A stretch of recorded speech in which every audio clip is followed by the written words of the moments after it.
What's going on, everybody? It's your host, Neil Villapiano, and welcome to another edition of Mofobo Network Presents here on YouTube. Every single week, we have a ton to talk about in the world of sports with great topics, great content, and special guests like the one right next to me. And today, we're going to be specifically talking about baseball. And getting even more in-depth into that, we're going to be discussing Jefty Carlton's top 5 baseball movies of all time, and also his idea of a bubble in Major League Baseball.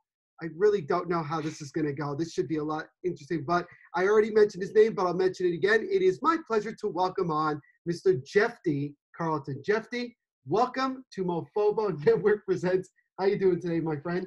Hey, how the hell are you? I'm good. I'm good. Allowed to curse on this thing? Is that okay? That's fine. Okay, all right. It's Cool. fine. Just wanna make Just you know, we got some children that might be watching this. You know, this is a learning lesson. You know, a lot of people are using their computers now to learn remotely and everything. So this is a learning lesson. You know, it's like you and I are teachers, and we're teaching this younger generation about the movies, particularly baseball movies that maybe some of the younger guys haven't seen yet. So, like I mentioned, the first thing we're going to discuss today is Jefty Carlton's top 5 baseball movies of all time. Now, over the last couple of weeks, Jefty has been able to watch some of the ones that he hadn't been able to see before. So I think it's safe to say that he has a pretty detailed list, and he's going to explain why he chose each of the 5 movies. And do you have any, I guess you would call it any, extra ones that you want to put in there, or is it just going to be the top 5? Yeah, so that's a good point. So so starting off my top 5 baseball movies of all time, we're going to start with the honorable mention, which kicks off the golden era, the golden age of baseball movies, which is the 1980s. So starting off our list at what you would call number 6 / the honorable mention is The Natural, starring Robert Redford. And so I think you and I just saw that recently. Yeah, yes, it's a good one. We did. So the great thing about that one is that it's a true underdog story. Robert Redford is a controversial character. He portrays one in this film, and he's slept on to a great degree, and he has a chip on his shoulder, and he has a lot to prove. And honestly, the best part of the movie was the very end when he hits the home run despite having a terrible game all the way through up until that point. And it transitions seamlessly into having a catch with his son, which is the quintessential American dream. And for that reason, it deserves to be the honorable mention, number 6 on my list. I like that. And, not until recently, I had the chance to watch that movie, and I had heard about it. And one thing that I think, and I already forgot the actor's name off the top of my head. Robert Redford.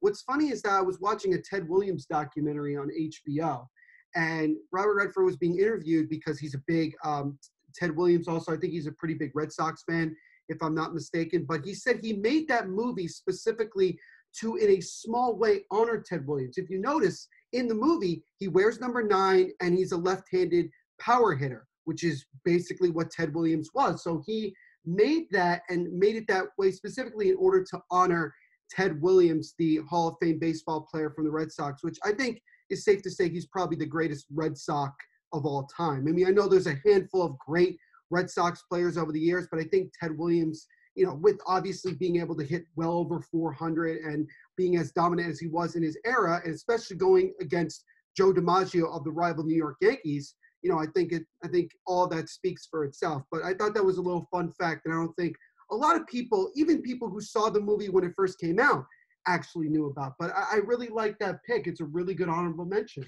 Thank you. So now we're going to start the top 5, unless you have another honorable mention? No.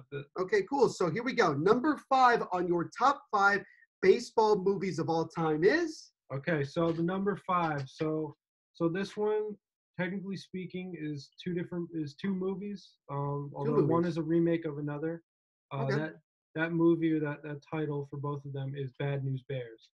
So, Bad News Bears is great because, as opposed to a lot of, serious movies about, the true history of baseball and all that, and, starring some of the biggest names throughout the history of baseball. We have a lighthearted comedy in this one that, still has at its core a good message, which is, redemption, which is, some guy who was down on his luck, who really lost a belief in himself, was able to pull himself up by his bootstraps, uh, put on his mitt and get out there, Hmm. even though that's a figure of speech, of course, because he Right. was the coach. But Right. I really do believe that those movies are very solid in that sense. And like I said, lighthearted comedy, great quality stuff. So that would be my number five. So I guess then my question would be, out of both of them, which one was more of your favorite, or which one did you like more? Did you like the original Bad News Bears, or did you like the more recent ones, which I think was what, in 2010? It wasn't that, it was quite a while ago they made the second one, I think. Yeah, so that's a good question. I think I'm gonna have to give the slight edge to the Billy Bob Thornton. That's the more recent one. See, you're laughing, and that No, proves my it's point funny because because Billy Bob Thornton was great in the right, in that rendition of it. right, yeah, and so I think largely because he did such a good job. You see him in a lot of very serious roles, but at the same time he was able to dial it back and be kind of like I don't know if I want to say goofy, but kind of he fit into that lighthearted Right. comedic theme very well, I thought. No, that's good. I mean, I think that, when people talk about baseball movies, I think maybe Bad News Bears, it may not be one that people say was a very, I guess you want to call it inspirational movie, or one of those that like everybody knows. But I think in terms of just the comedy and the more relaxed, funny type of baseball movie, Bad News Bears is obviously up there on that list. And I think it's just one of those that a lot of people just enjoy. There are some great quotes from it, some that I won't obviously mention on here because I don't want to spoil anything for anybody who hasn't seen it. And just also real quick, that any of these movies that we mentioned, if you haven't seen them, please go see them, because if you're a big baseball person, or even just a sports fan in general, go check these out, because a lot of these that Jefty Carlton has here are really, really good. That I agree with a lot. But yeah, Bad News Bears, interesting one on your top five. But listen, it's your top five, and I'm letting you say what's on your mind. So what is at number 4? Okay, so coming in at number 4 is The Rookie, starring Dennis Quaid.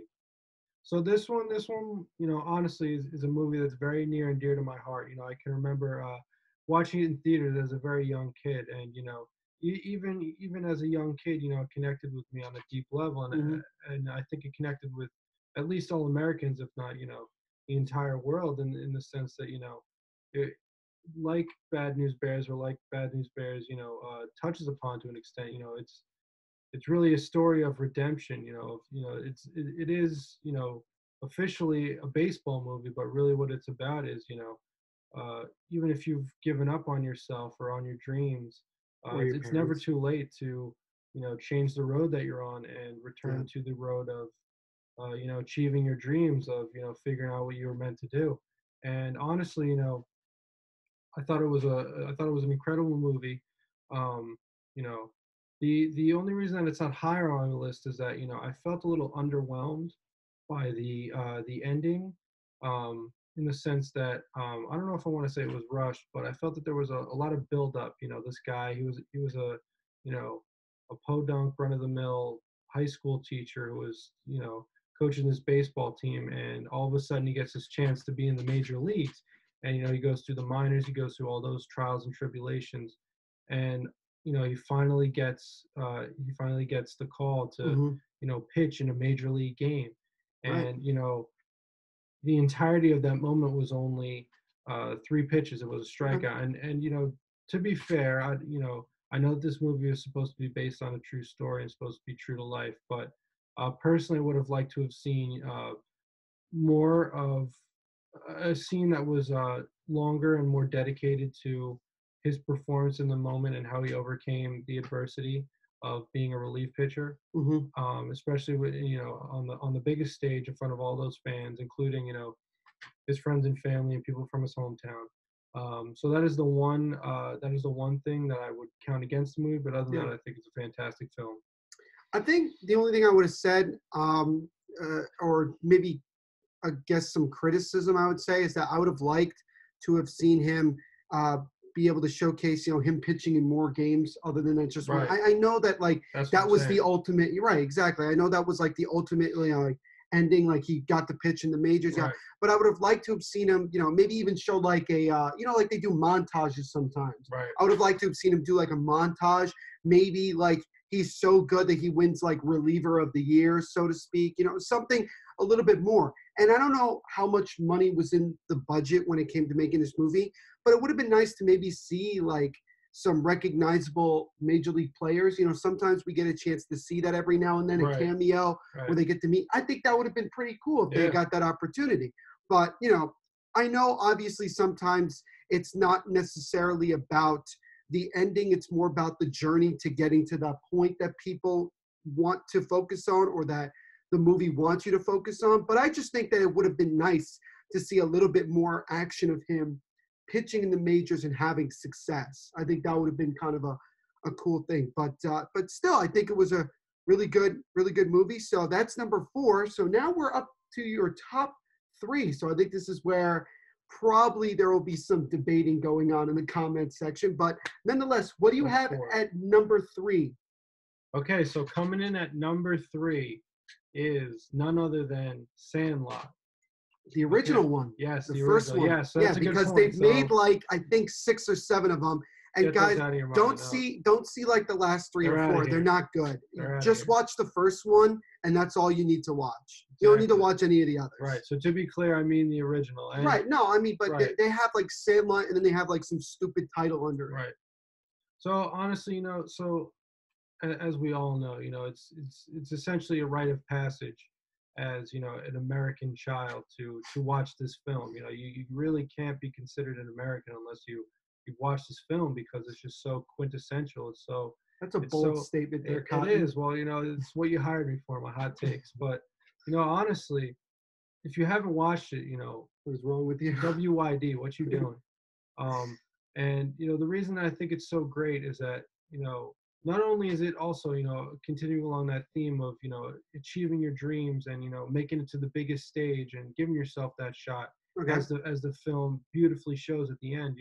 What's so great about it is how true to life, or how true to just growing up as a kid is, and how baseball factors into that, because this gang at the center of this film, or this team, whatever you want to call them, not only do they play baseball religiously, they get into a bunch of stupid trouble, which everyone can relate to, because as a young kid you just want to have fun and push the envelope, especially in summer.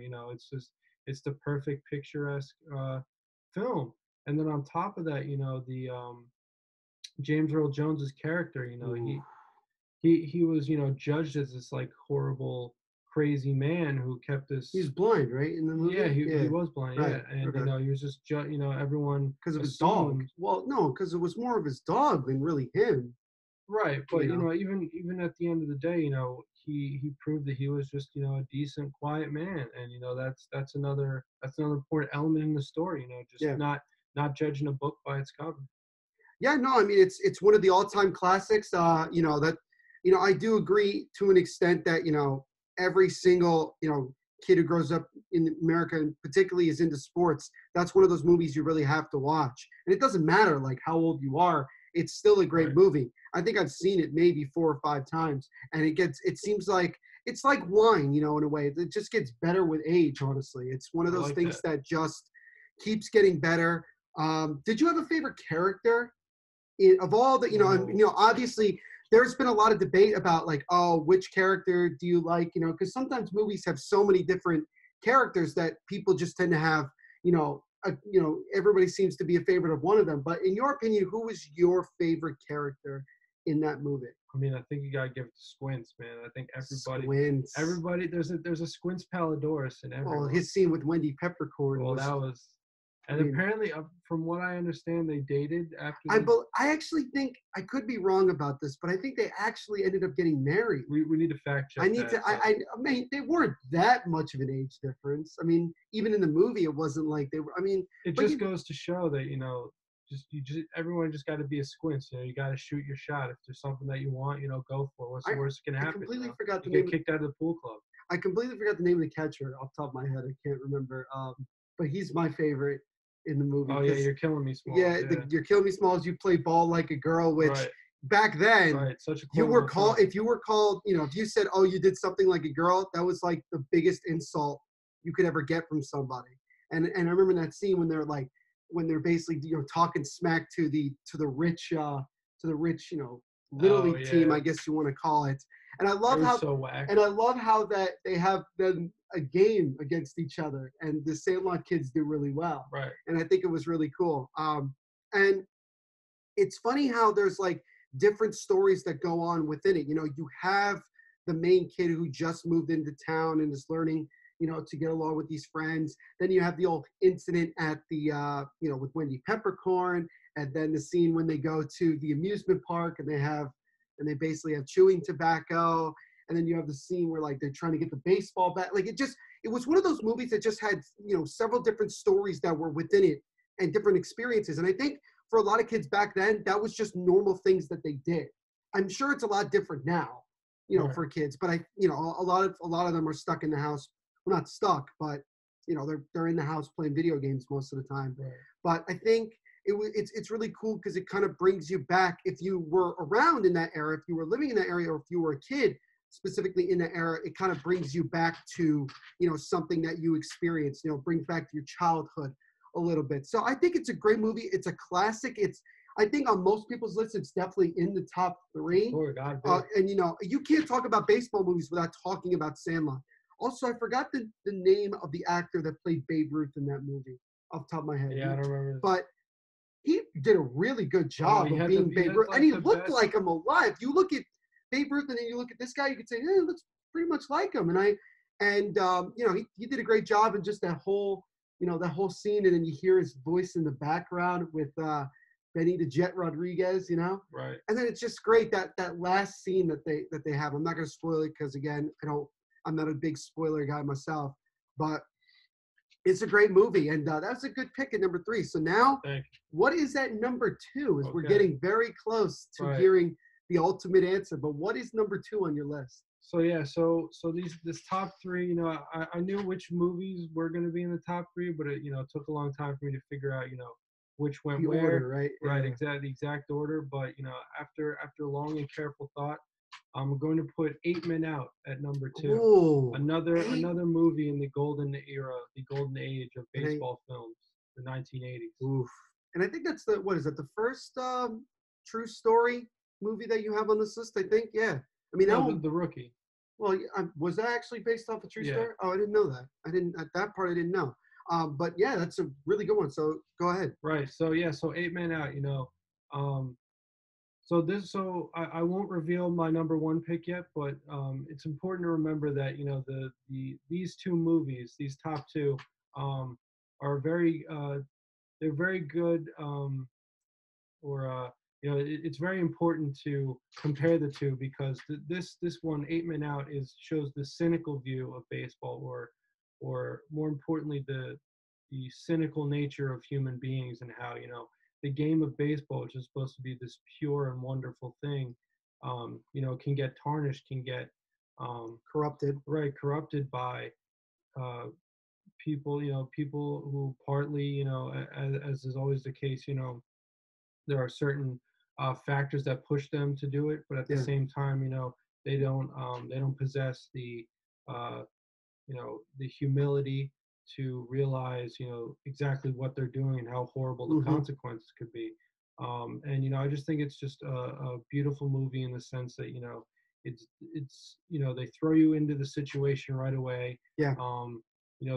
But at the same time, you're not missing anything. You know exactly what's going on. And as Neil said, it's a true story. So it's, that on top of it, the fact that the weight of the fact that this actually happened, and honestly, especially some of the monologues or the quotes of some of the characters. Say it ain't so, Joe. Yeah, like say it ain't that's so. That's probably the number 1 quote of that entire movie. Yeah, it's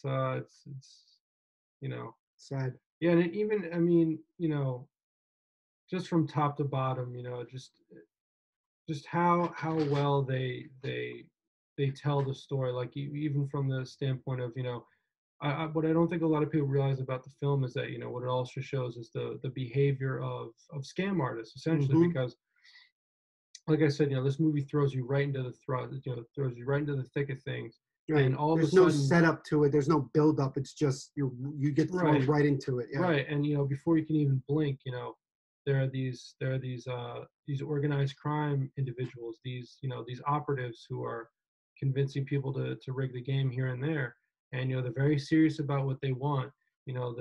They pressure Lefty Williams in particular, with threatening to kill his wife if he doesn't continue with throwing the game, and they force I think everybody that part to was behave. also true. That, like, I Oh think yeah, I that's. mean, right. I don't think they would make something up like that if it was Right. based off a true story. Right, but I mean, like I said, they're very serious about what they want, Yeah. and as soon as they get what they want, they ditch town. Ross went on the boat. The other guy, who originally got into bed with Rothstein, who was trying to You mean the guy from Boston? Yeah, I believe because he got on the train and just went back to Boston. Right, that's what I was gonna say. He got on the train. That's what con the artists boxer do. left to go to like Cuba or something. Right, and then on top of it, you have to consider that the biggest con artist of all in that film was probably Comiskey, because he was the one that didn't pay his players, that treated them like dirt, and they were about to win the World Series, in a walk. Oh yeah, for him. Well, no, you heard it from everybody saying that the White Sox were the best team in baseball. They were so dominant that people expected them to win in 4 straight against the Reds, which they probably would have. Which they probably would. I mean, you saw after they went down 3-0 or 3-1, they won the next 3 and they forced it to a decisive game and everything. But you mentioned it with Comiskey. I mean, yeah, he was one of those classic owners that we've seen in the history of sports where, he underpays the players. He constantly undermines them. So in a way, you sympathize with the players because you realize they're not making any money. They're making very little, if at all. And they're like, you know what?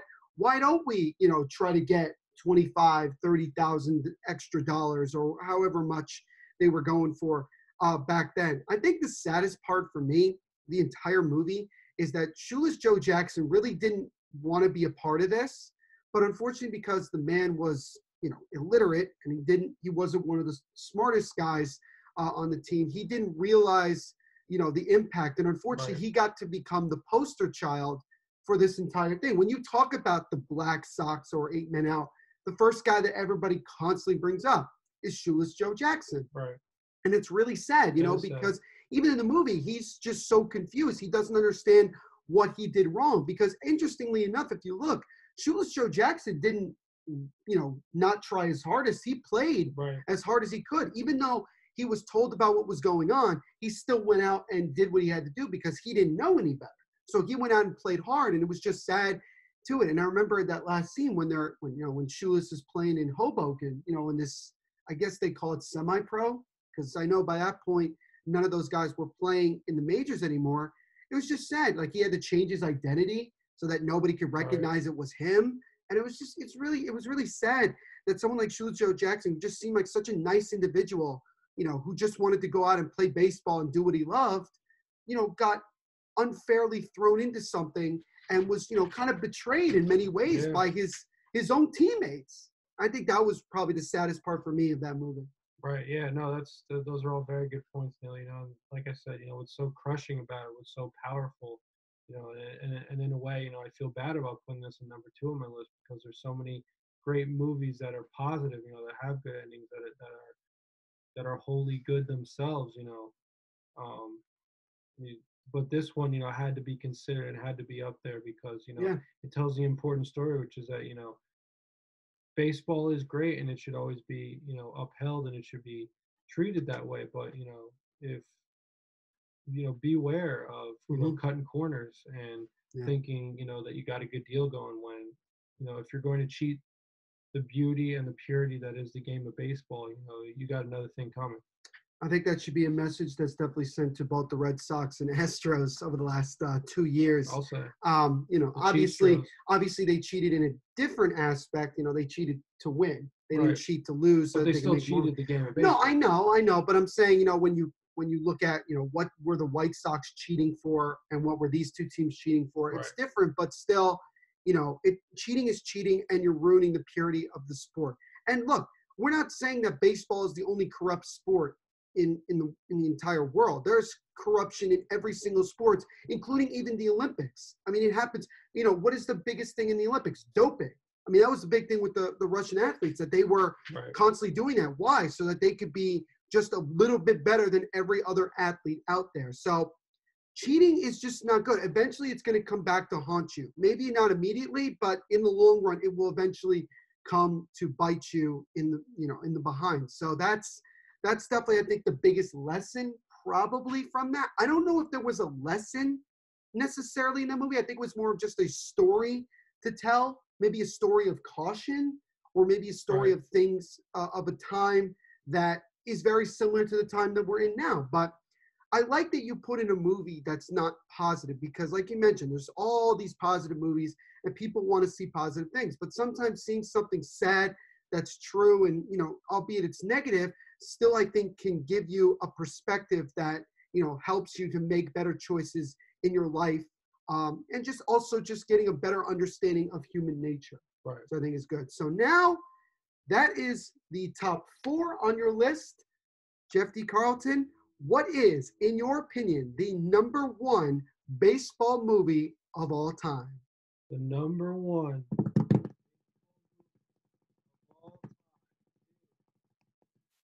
Field of Dreams. There we go. I had a feeling you'd say that. Yeah. So I mean, here's the thing about this movie.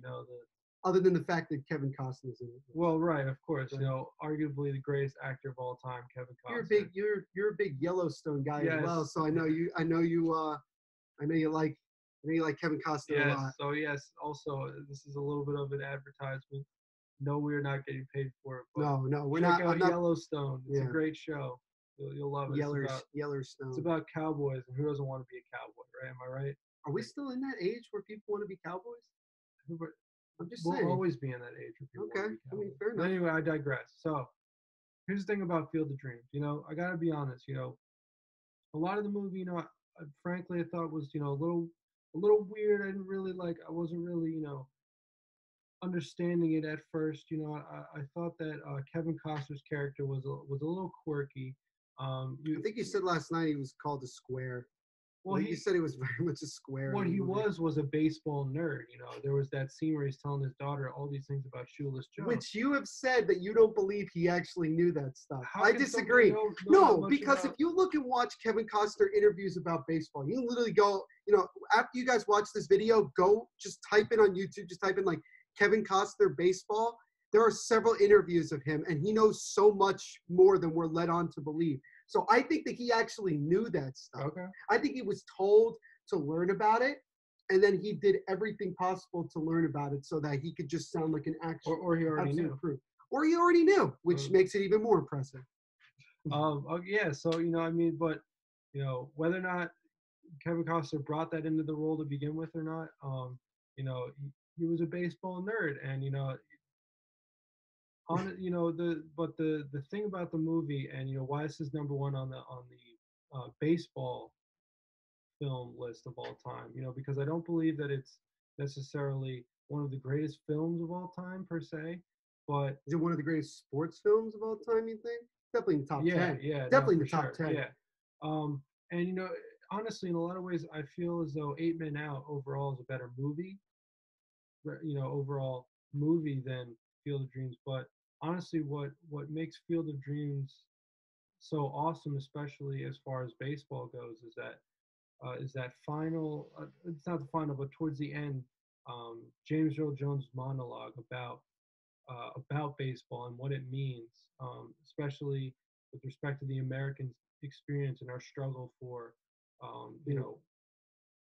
peace amongst ourselves and, just getting along. And when you think about the fact James Earl Jones' character, Terrence Mann, he was formerly this incredible civil rights leader, who since had become cynical and bitter and, didn't want any part of humanity really. Right. And then when you think about, the town meeting that Kevin Costner's character and his wife attend, where the issue of burning books, Mm-hmm. which was a very anti-60s practice. When you think about the idea and the message behind the 1960s, especially in this country. What's so great about James Earl Jones's monologue at the end is that it brings it all together, and his character realizes that this this otherwise simple, some might even consider silly little game of throwing a ball and hitting it with a stick and running around in circles. That game, for some inexplicable reason, is America. And you know what's so simple about it is also what's so beautiful and great about it, and that is Mm-hmm. what, as he explains in that scene, that is what will almost uh, make people instinctively come to this random baseball field that was built by a farmer in the middle of Iowa. If you build it, they will come.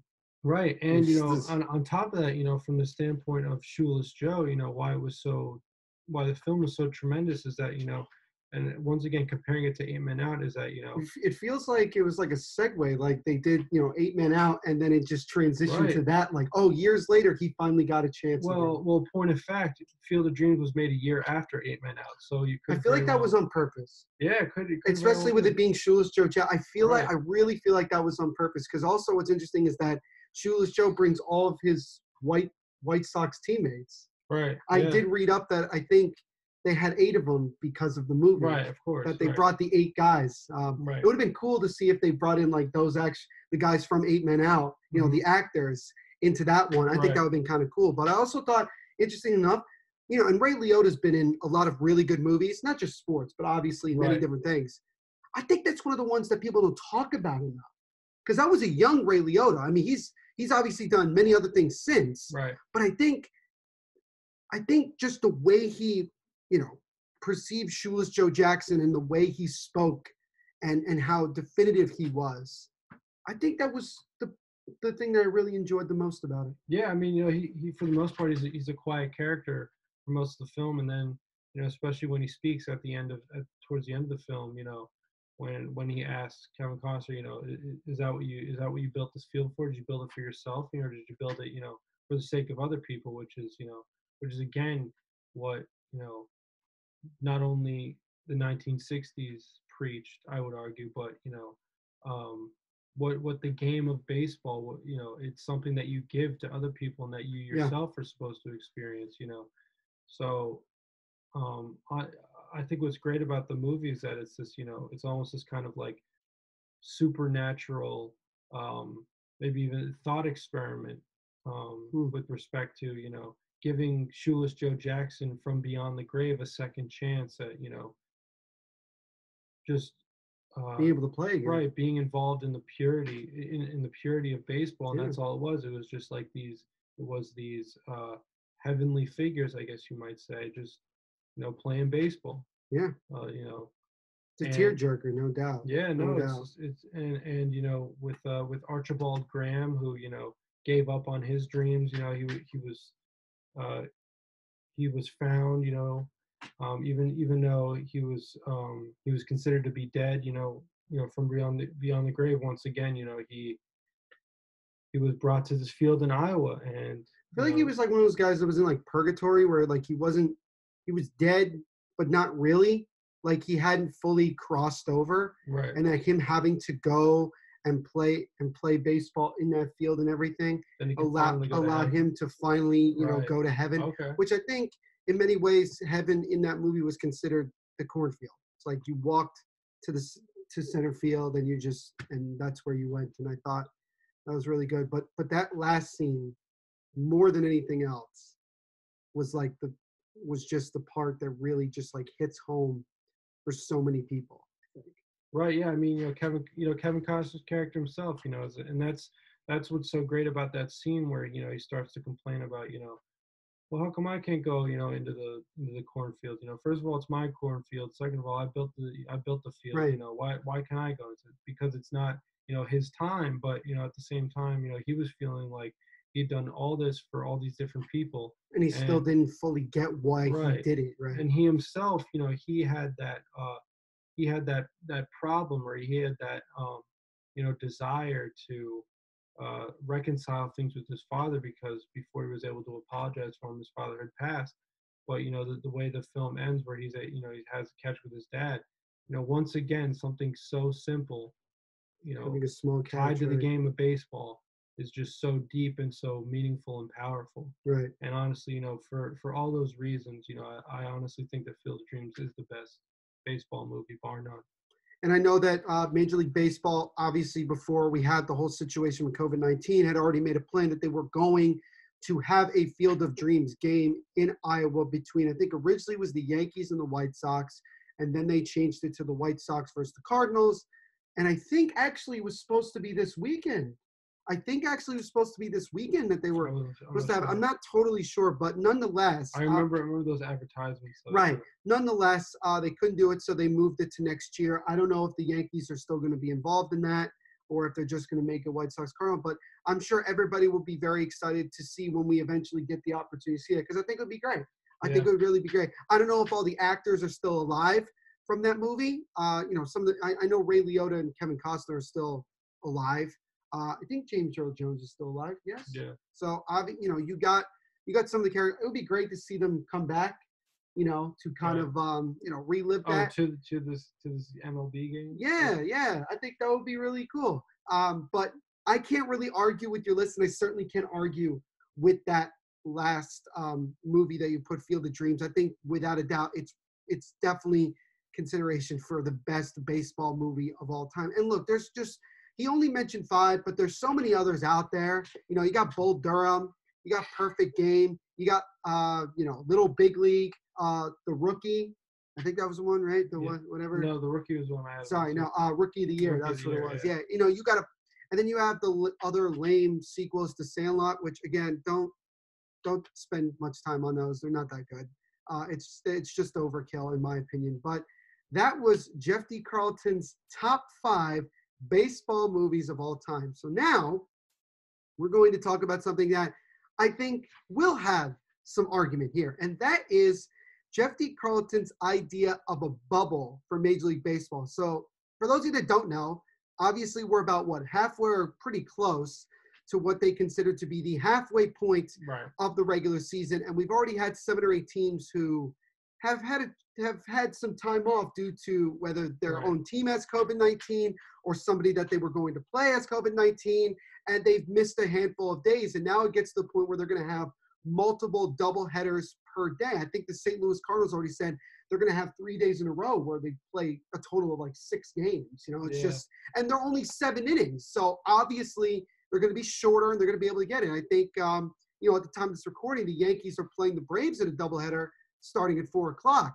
And it's the reason they could do that is because, again, it's only 7 innings. But you were talking over the last, I would say probably week, maybe 2 weeks, about the fact that Major League Baseball should try to consider doing a bubble. Now, the National Basketball Association and the National Hockey League have both done a bubble with their postseasons. One of the things that I argue is that big reason for their success, not every single team is there. And they have less players than Major League Baseball, in my opinion. I don't know if that's a bona fide fact, but just from what I've seen. But Jefty, why don't you explain your idea of a bubble for Major League Baseball and why you think it could work?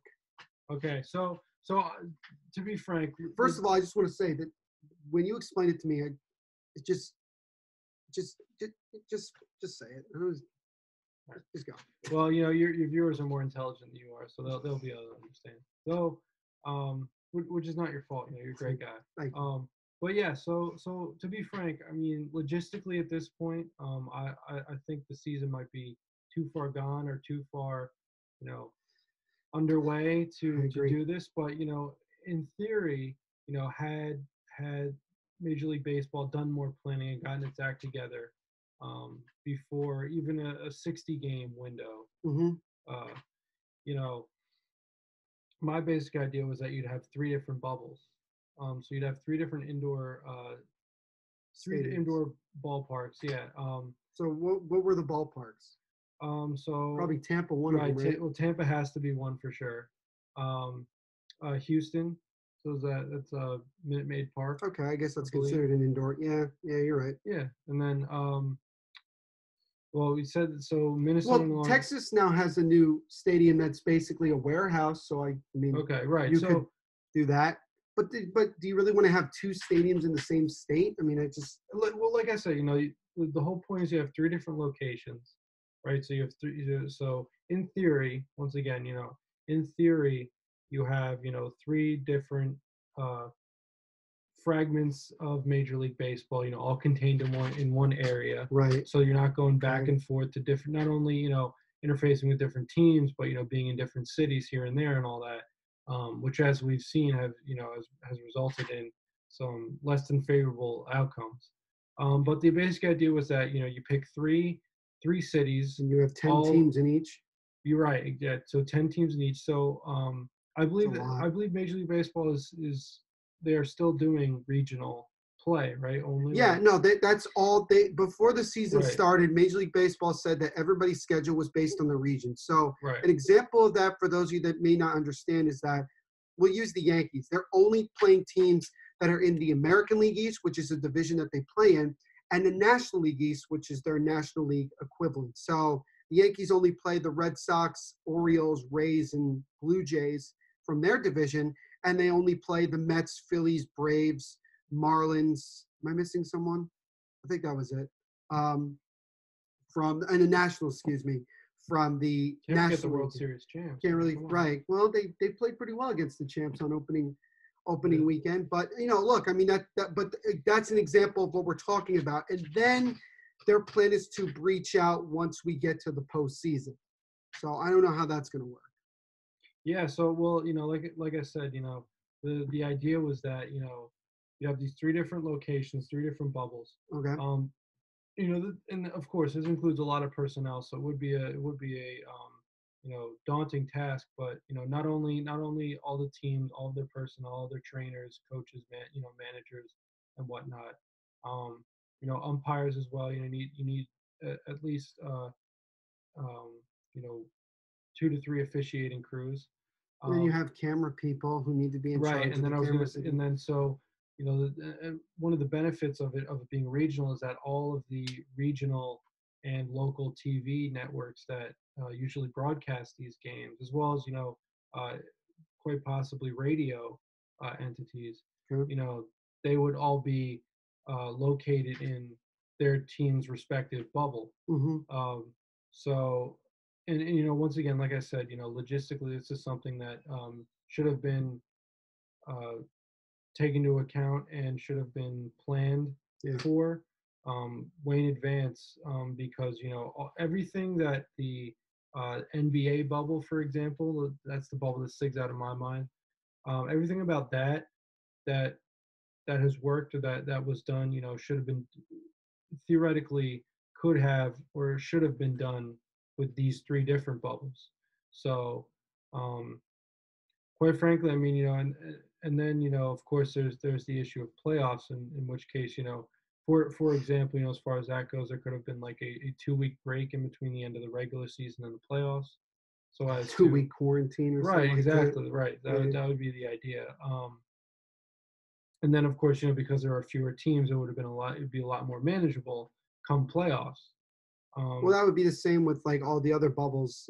As we get further into the playoffs, there are less teams, Right. less people, less likely there's going to be some sort of Right. massive spread. Right, and as is as is the case with every bubble, Right. the understanding is that nobody's supposed to leave the bubble, especially for bad reasons. And of course, that's problematic, and that's something that Nobody wants to be Lou Williams. Okay, like let's Right. just Nobody wants to be Sweet Lou. right. But to be honest, in theory, that would have been to me that would have been the better course of action. It could have been possible. I mean, it would have been hard to play 5 different games multiple times a week. Yeah, I mean I have several complaints Mhm. about it. I don't know if you wanted to finish your point before I said it, or if you had more to add to that. Well, what were you gonna say? Well, I mean, here are a couple of the facts. Well, not fact, but here are a couple of the questions I have. Number one is this: you look at the National Hockey League and the NBA. They didn't really do a regular season. I know the NBA had like that 8-game regular season to kind of determine seeding. who got in, but like the NHL, they didn't have that. I mean, they had qualifying round, but that counted. But for a lot of people, it counted more as a playoff type of thing, right? Because it wasn't just these things. It was only not playoffs for the top 4 seeds in each conference, because they played round robin to determine a seeding, but they were already in the playoffs. Right. So they just kind of jumped right into the playoffs because they're trying to finish the 2019-2020 season before they even think about the long-term, 2021 season. But they understood that it was not going to be as long, months-wise. It was going to be about, I would say about 2 months, more or less. Both kind of started in, late July, early August. And now we're into the second round of the NHL playoffs. And we're just about ready to begin the second round of the NBA playoffs.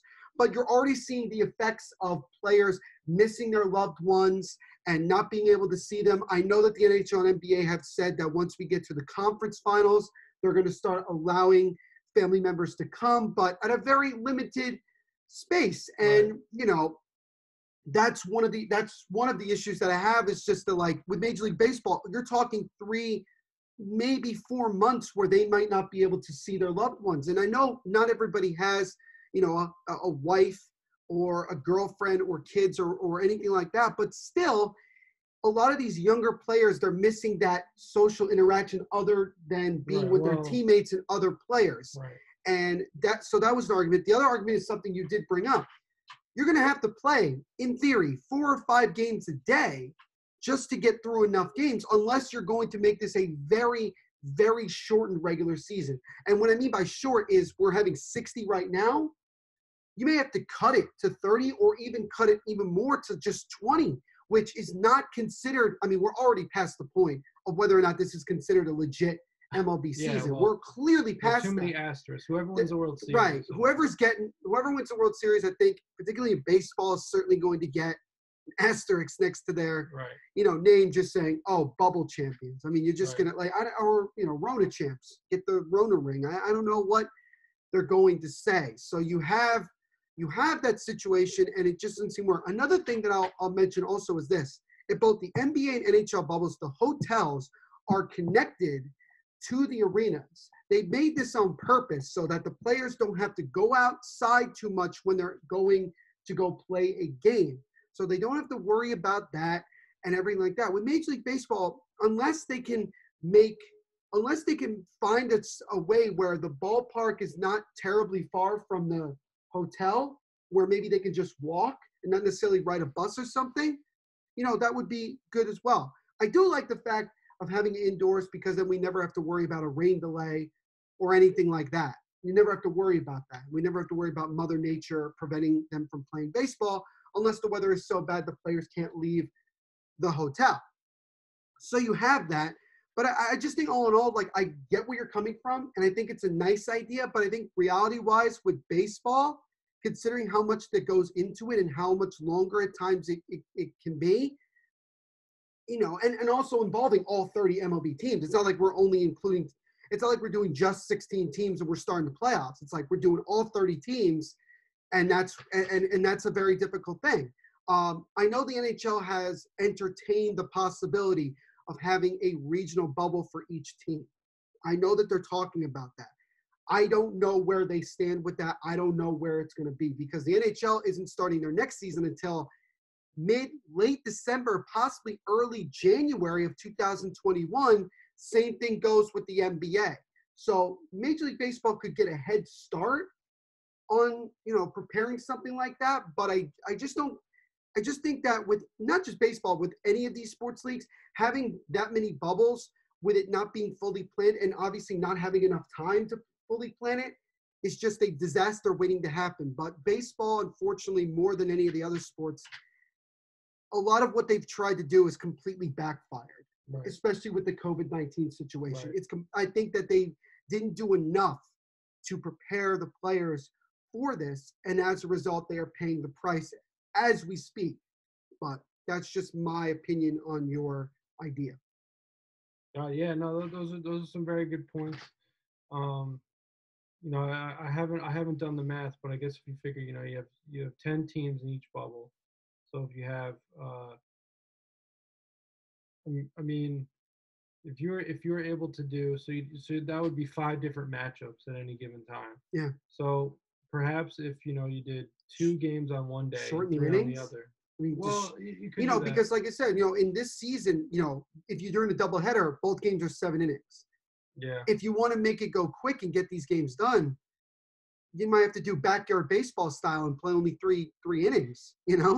Like you could do that in backyard baseball. Toggle the settings. Toggle the settings a little bit and make it only 3 innings. I mean, that could be one way I could see them getting 5 games in. But there's all these delays with it anyway. You throw a pitch, it takes you over a minute to throw a pitch, get it back, settle in, and throw it again. I mean, it's not like this is it's not like hockey or basketball where a lot of the game is up, fast and up tempo, and there's no clock in baseball. There's no clock. So, I mean, that's just another issue with it. But, Right. Yeah, I mean, and honestly, one of the other issues is that, of course, if you don't have at each, bubble, quote unquote, if you don't have multiple stadiums, it can be hard to, fit in all the games in a certain amount of time, even in a week schedule. You heard me just say, three games in one day, that would be tough. I mean, it's possible, once again, in theory, if, the first game started at like 10:30, and then the next started. I don't know how players would feel about having to get up at like 7 o'clock in the morning to go to the ballpark. And the other thing is so they may have to eliminate batting practice and all that jazz before even the game starts. They may just have to jump right into it. 5 a.m. batting practice. Yeah, right. Get up at 3 o'clock in the morning and go. If you're the last game, Magic City. If you play the last, if you play the last game of the day, you get to play the first game tomorrow morning. Well, obviously, you would correct for that. You'd make sure that wouldn't happen. But I mean, I think your idea is nice. Like, I get where you're coming from, and I know you mean well, but there's just so much just with baseball that I just think makes this impossible. And I know that Aaron Judge spoke about this a couple days ago, that he wouldn't like to play in a bubble for postseason. They were considering having just the bubble for the postseason, which, if you're doing it, I think that could work, because you would only have 2 bubbles. You could do it just like the NHL or NBA. You can have, well, the NBA only has 1 bubble. The NHL has 2. But you would have to have 1 on the East and 1 on the West. You got to keep them kind of as far as possible, really practice social distancing state-wise. But, I think you can make that work.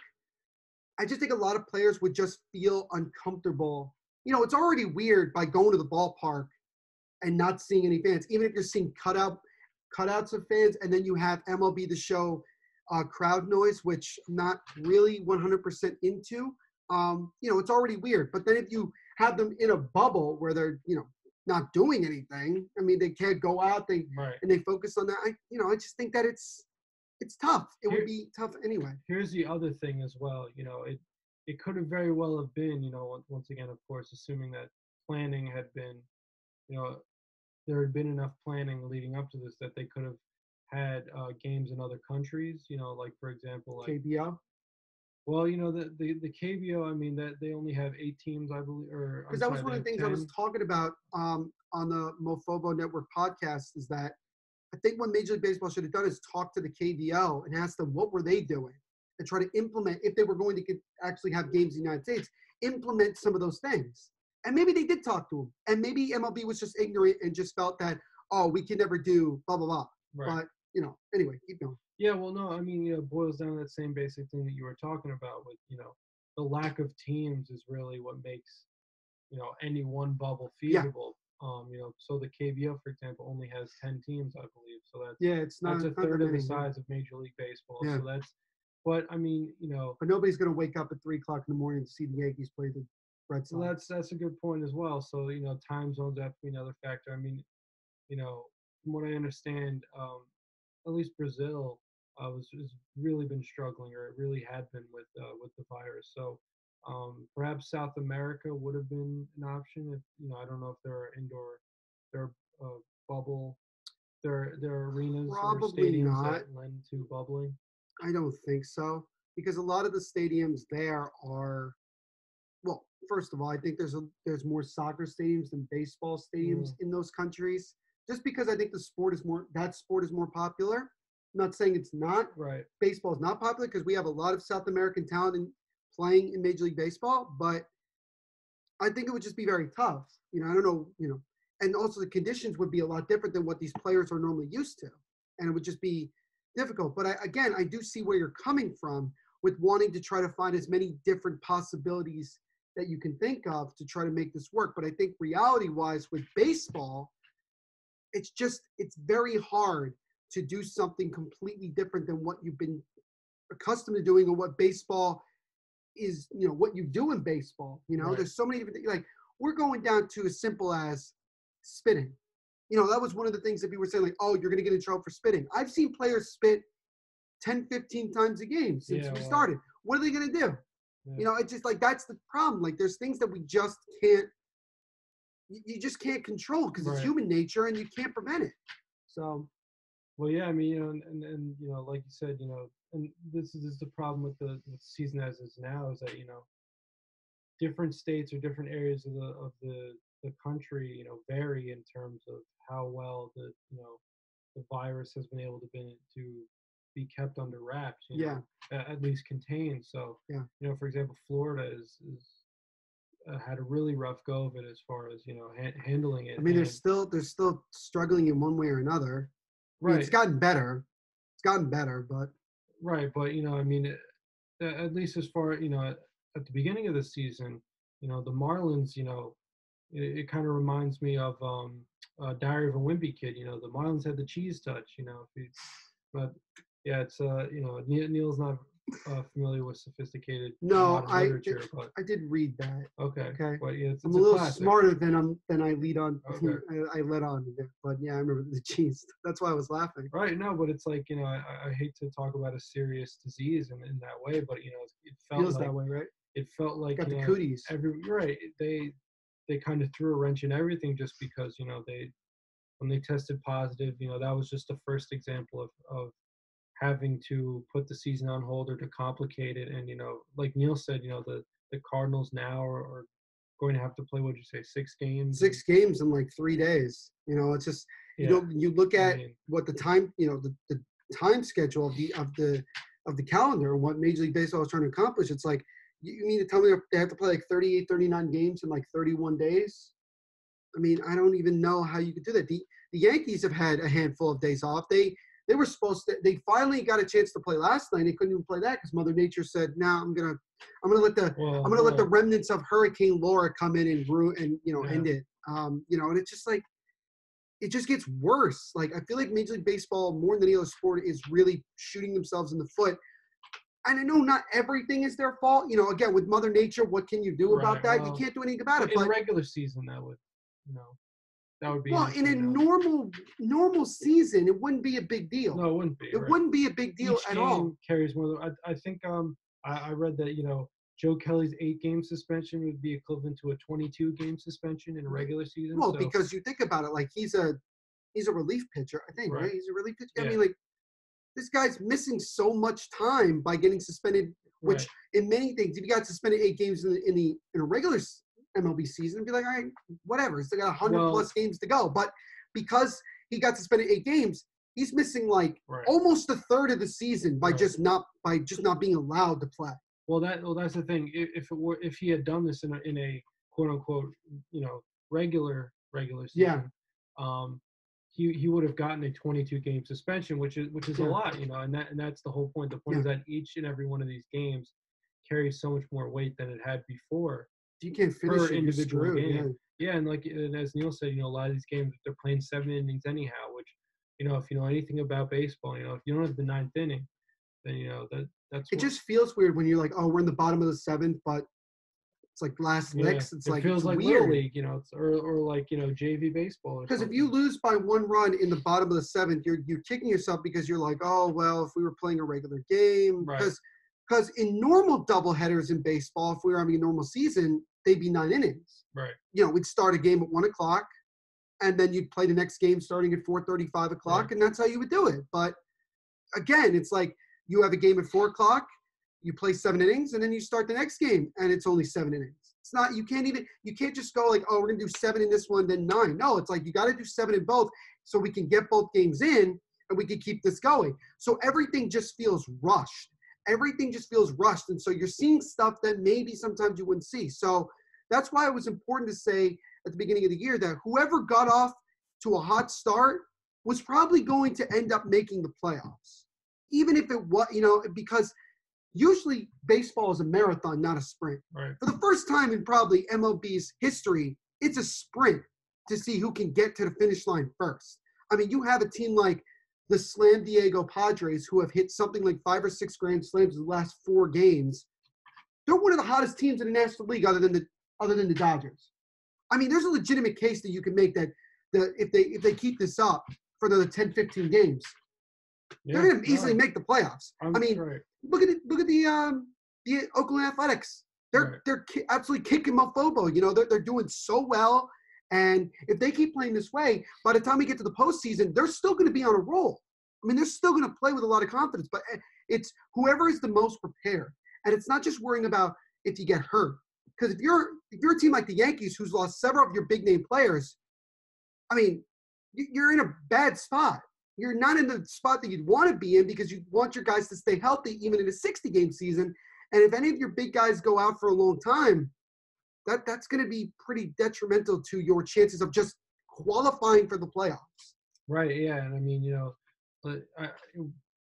as I said, you know, the 9th inning of a game is so important. But what about, you know, the 9th inning of a season? You know, as we've seen over the past couple seasons, that we've had crazy, you know, not only, of course, you have the 1-game playoff, but, you know, you have these other 1-game playoffs just to decide who plays in the 1-game playoff. So, you know, that's what's such a bad decision. Well, you know, I mean, regardless, you know, I'm not a fan of the 1-game playoff. No, I know, but you know, regardless, the whole point is that, you know, baseball comes down to the wire, and you need every single, you know, all 162 games, all 9 innings of each game, all 27 outs. If you don't have that, then you don't, you know, you honestly don't really have baseball. You know? And then you have the situation with, even if you're playing a regular 9-inning game, what if it goes to extras? Well, Major League Baseball decided that every inning, whichever team was up was going to start the inning with a runner at second base. Right. Because they're trying to speed up these games. Again, like I said, it's all about getting these games done as quickly as possible before things get really out of hand. And we're not even halfway through the season and things have already gotten incredibly out of hand.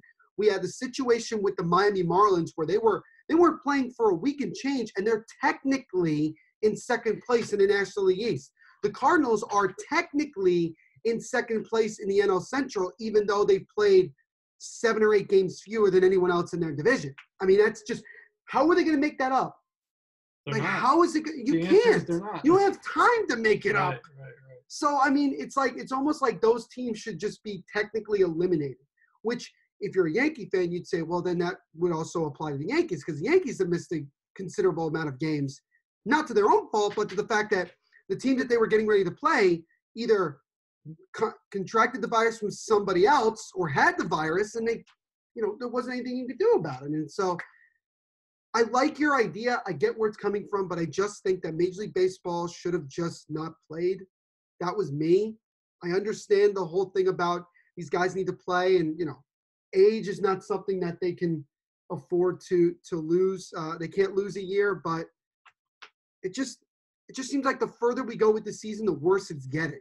The more, you know, bad things are coming, not just with coronavirus, but just with, like, you know, bad rule calling, you know, guys doing, you know, guys making mistakes, guys getting hurt. It just looks bad. I mean, I know James Paxton of the Yankees said, like, last week, he said, one of the reasons that I believe that I've been, you know, struggling and getting hurt as much as I have is because this was all rushed. We had that summer camp, and it was like 2-3 weeks, and then boom, we're into the first game of the year. And it's like, you know, particularly with pitchers, you need a long time. That's why they have pitchers and catchers report like a couple weeks early so that they can get into a groove. And, you know, I think with all the injuries and things you're seeing, I think that this is all about, you know, what the result of what Major League Baseball is trying to do. And I think in a way, they may be losing fans because of the decisions that they've made, whether it's both with the coronavirus or how they've treated certain players. And it's just been a bad year for Major League Baseball. True. But with that being said, that is going to do it for this edition of Mofobo Network Presents Jefty Carlton. It was a pleasure. Pleasure to have you on. If you guys have any comments you want to make, whether it's about his top 5 list or maybe a top 5 list that you guys would like to tell me about, or his idea of a bubble or anything like that, please let us know in the comments. We'd love to hear it. But again, thank you guys so much. We post a new video here on YouTube every single Wednesday, so make sure you like, subscribe, hit that bell so you don't miss any new episodes we post. We talk about things going on in the world of sports like today, and it was like every episode. This was a lot of fun, so please continue to support us because it would mean the world to me and everybody who checks this out. Please continue to do so. Go check out the Mofobo Network podcast on Anchor and Spotify, where we post new episodes just like here on YouTube of topics going on in the world of sports with different content, different great guests that we've had on. Every Tuesday and Thursday, we post new episodes of the podcast. And you can stay up to date with all of this on the Mofobo Network Facebook page. So just type in Mofobo Network on Facebook and you will find it. You can stay up to date with the podcast episodes as well as new YouTube videos. You can follow me on Twitter at THENVPSHOW and on Instagram at NVPQB11. Also, make sure to check out my Devil's State of Mind podcast, which is the New Jersey Devils Pace podcast on the Hockey Podcast Network. Say that 3 times fast. But we post new episodes every single Monday on the Hockey Podcast Network, on Spotify, on SoundCloud, on iTunes, Google Podcasts, anywhere you listen to podcasts. Just search Hockey Podcast Network or Devil's State of Mind, where we talk all things New Jersey Devils and also hockey and pretty much everything in between. So go check that out. We have a Twitter for the podcast at Devil's State, and Instagram at Devil's State of Mind. And just like Mofobo, we have a Facebook page, Devil's State of Mind. You can stay up to date with all the new episodes every single Monday. And last, but certainly not least, go check out my book on Amazon and Barnes & Noble, JETS, Pain, Pain, Pain. It's about the pain and suffering of being a Jets fan. Jefty, I believe you are a Jets fan, if that is correct. Jeff. Well, I hope you have a chance to go check out my book. I would love to hear what you have to say, and I would love to hear from you guys as well. So go check it out. It's for the price of $19.69. If you're a Jets fan or a football fan, you probably figured out why I chose that price. So it's available for hardcover and ebook. Again, JETS, Pain, Pain, Pain. So thank you all very much, and we will check you out in the next episode. Just please continue to be safe out there during these difficult times with the COVID-19 pandemic. Wear a mask, practice social distancing.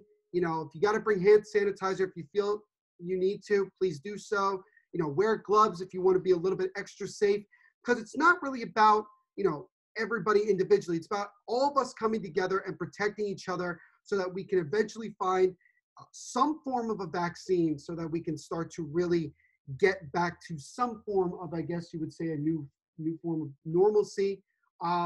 Shout out to all the essential workers out there, whether you're in grocery stores, in hospitals, small businesses, and everything else. Just thank you guys so much for everything that you do, because without your hard work and, just continue to try to help us, I don't think we'd be in, I guess you would call it somewhat of a safe position that we're in right now without them. But Jefty, do you have any other thing you'd like to say to the folks here?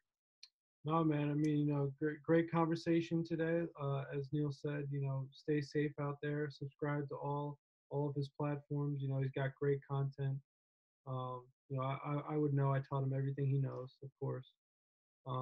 Learn from the best. Right. And remember to kick Mofobo. Right. Well, That's the most important part. That was what I was going to bring up. And as I always say at the end of every episode, video, whatever you want to call it, no matter what's going on in the world, no matter what hardships you might be dealing with, just remember when you wake up in the morning to kick some Mofobo. So for Jefty Carlton, I'm Neil Villapiano, and we will see you in the next episode. Everyone continue to be safe. Thank you for checking this out, and God bless.